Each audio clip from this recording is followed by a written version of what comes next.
आपदा प्रबंधन को लेकर जिस तरह का रवैया रहा था, उस पर एक कहावत बहुत सटीक बैठती है।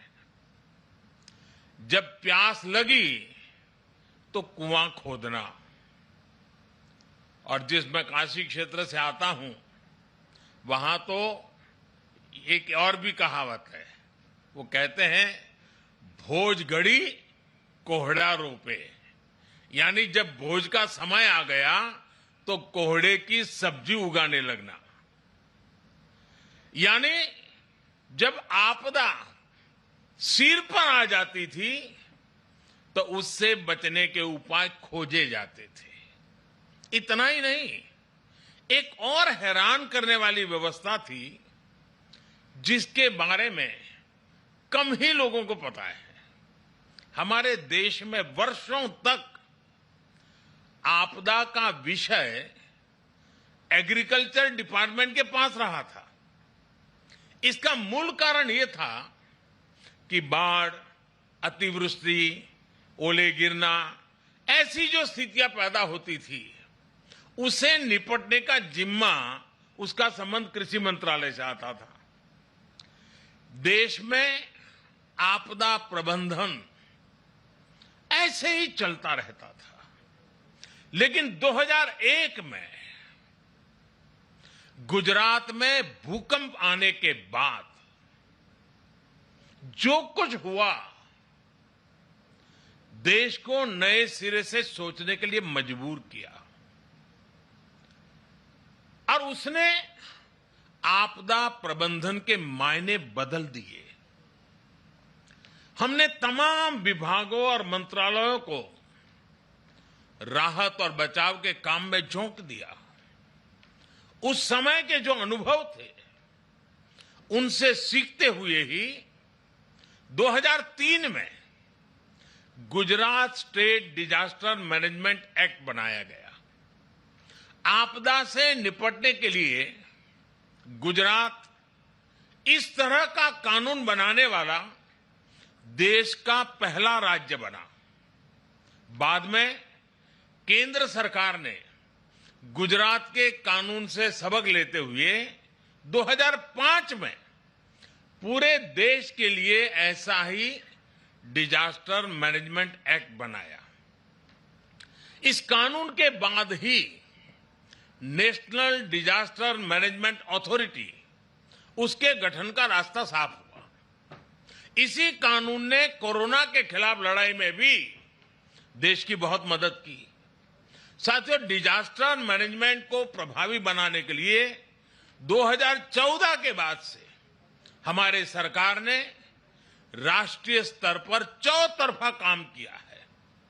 हमने रिलीफ, रेस्क्यू, रिहेबिलिटेशन, उस पर जोर देने के साथ साथ ही रिफॉर्म पर भी बल दिया है।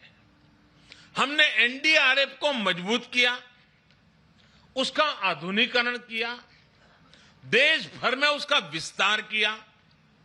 स्पेस टेक्नोलॉजी से लेकर प्लानिंग और मैनेजमेंट तक बेस्ट पॉसिबल प्रैक्टिसेस को अपनाया। हमारे एनडीआरएफ के साथ ही सभी राज्यों के एसडीआरएफ्स और सुरक्षा बलों के जवान अपनी जान की बाजी लगाकर एक एक जीवन को बचाते हैं।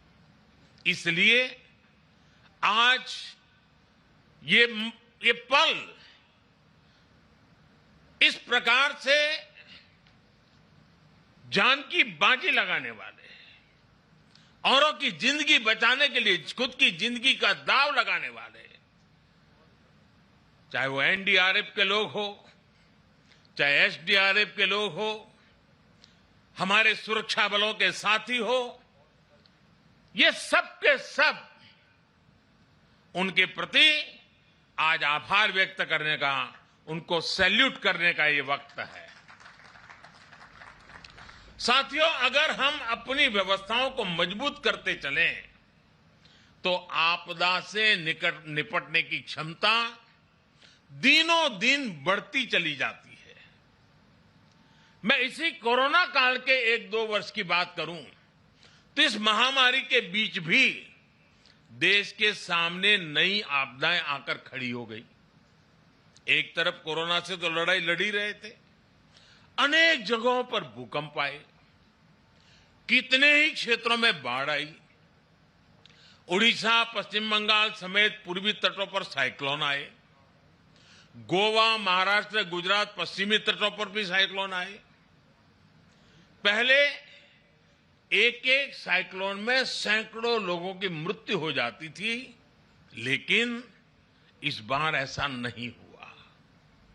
देश ने हर चुनौती का जवाब एक नई ताकत से दिया। इसी वजह से इन आपदाओं में हम ज्यादा से ज्यादा जीवन बचाने में सफल रहे। आज बड़ी बड़ी अंतर्राष्ट्रीय एजेंसियां भारत के इस सामर्थ्य, भारत में आए इस बदलाव की सराहना कर रही है। आज देश में एक ऐसा end to end cyclone response system है जिसमें केंद्र, राज्य, स्थानीय प्रशासन और सभी एजेंसियां एक साथ मिलकर के काम करती हैं। बाढ़, सूखा, साइक्लोन, इन सभी आपदाओं के लिए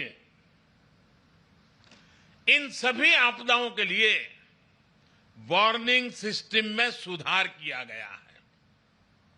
डिजास्टर रिस्क एनालिसिस के लिए एडवांस टूल्स बनाए गए हैं।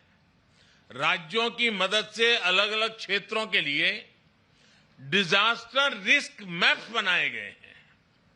इसका लाभ सभी राज्यों को, सभी स्टेक होल्डर्स को मिल रहा है।